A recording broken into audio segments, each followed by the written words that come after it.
बिहार विधानसभा चुनाव 2025 में मिली करारी हार को लेकर आरजेडी अब गहरी रणनीतिक समीक्षा कर रही है। आरजेडी को इस बार चुनाव में 143 में से केवल 25 सीटें मिली है, जिससे कि तेजस्वी यादव के नेतृत्व और पार्टी की रणनीति पर सवाल उठे। ऐसे में पार्टी ने अब विधानसभा चुनाव में मिली हार की विस्तृत समीक्षा करने का फैसला किया है। 26 नवंबर से 4 दिसंबर तक आरजेडी उम्मीदवारों के साथ हार के कारणों को लेकर चर्चा की जाएगी और ये जानने की कोशिश होगी कि पार्टी की चुनावी रणनीति किन वजहों से असफल रही। दरअसल 2025 के विधानसभा चुनाव में आरजेडी ने 143 सीटों पर अपने उम्मीदवार खड़े किए थे, लेकिन केवल उसे 25 सीटों पर जीत मिली, यानी पार्टी का स्ट्राइक रेट जो है 17.5% रहा। आरजेडी को सबसे अधिक लगभग 23% वोट शेयर मिला, लेकिन ये आंकड़ा सीटों में तब्दील नहीं हो सका। पार्टी के कई दिग्गज नेताओं को हार का सामना करना पड़ा।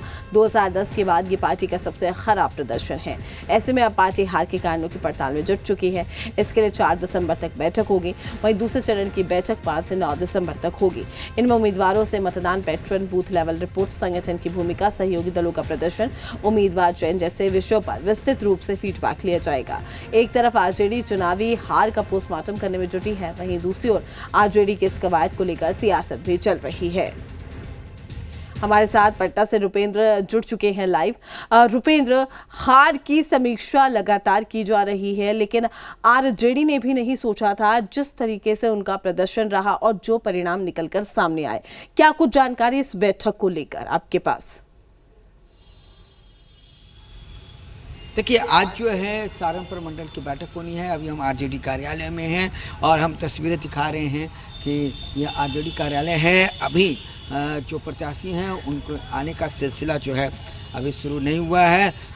अभी से कुछ देर के बाद जो है वो ज़रूर यहाँ पर पहुँचेंगे और प्रदेश अध्यक्ष मंगनी लाल मंडल हैं, वो आज इस बैठक को लेंगे। प्रत्याशियों से एक एक करके बात करेंगे, हार की समीक्षा करेंगे कि हार जो है क्यों हुई। क्योंकि जब तेजस्वी यादव चुनाव से पहले जनसभाएं कर रहे थे, चुनाव से पहले यात्राएं कर रहे थे, खुद तेजस्वी यादव ने राहुल गांधी के साथ यात्रा की, खुद जो है खुद से यात्रा की और जिलों का भ्रमण कर रहे थे, वहां पर रात्रि विश्राम कर रहे थे, लोगों से मुलाकात कर रहे थे और खुद एक एक चीज़ों की जानकारी ले रहे थे। बात की जाए तो आरजेडी ने चुनाव से पहले एक सर्वे कराया था और उस सर्वे के आधार पर यह कहा गया था कि पार्टी के नेताओं को टिकट दिया जाएगा। पूर्व विधायक जो अब पूर्व विधायक हो चुके हैं, कई ऐसे जो वर्तमान विधायक हैं उनके टिकट भी काटे जाएंगे और सर्वे हुआ और कई जो विधायकों के टिकट भी काटे गए। लेकिन सवाल यह है कि जिन लोगों को टिकट दिए गए तो क्या वो जीत दर्ज करा पाए, ये सवाल सबसे बड़ा है। और आरजेडी जो है कहीं ना कहीं 2010 के प्रदर्शन के मुताबिक ही प्रदर्शन कर पाई, उससे महज 3 सीटें आगे जीत पाई। क्योंकि 2010 में आरजेडी का सबसे बुरा दिन था, क्योंकि आरजेडी की बात करें तो लालू यादव 1990 में आपको जनता दल के पार्टी से वो मुख्यमंत्री बने थे और उसके बाद जनता दल को तोड़ने 95 के बाद जो है जनता दल को तोड़ने के बाद जो है वो राष्ट्रीय जनता दल बनाए थे। और उसके बाद देखा जाए, चाहे वो जनता दल की बात की जाए या राष्ट्रीय जनता दल की बात की जाए, सबसे बुरी हार 2010 में हुई और उसके बाद जो स्थिति ये हुई कि 2025 में उसी तरह की हार हुई। 2010 के मुकाबले 2025 में महज 3 सीटें जो है आरजेडी आगे आई। साफ तौर पर कहा जाए को पार्टी के कई बड़े बड़े जो नेता थे उनकी रणनीति को ध्यान रखा गया। कई ऐसे नेता थे वो खास तौर पर नाराज़ दिखे, उन्होंने साफ तौर पर कहा कि हमसे कोई राय मशवरा नहीं किया गया। कई ऐसे नेता नाराज़ दिखे।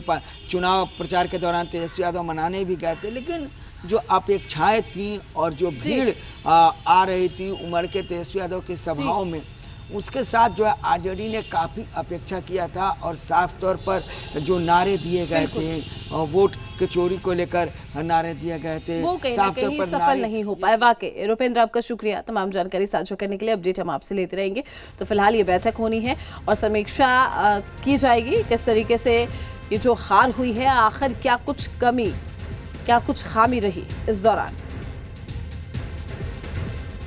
अब बात लालू परिवार की, जहां पर एक नोटिस के बाद नया सियासी विवाद भी शुरू हो गया है। बिहार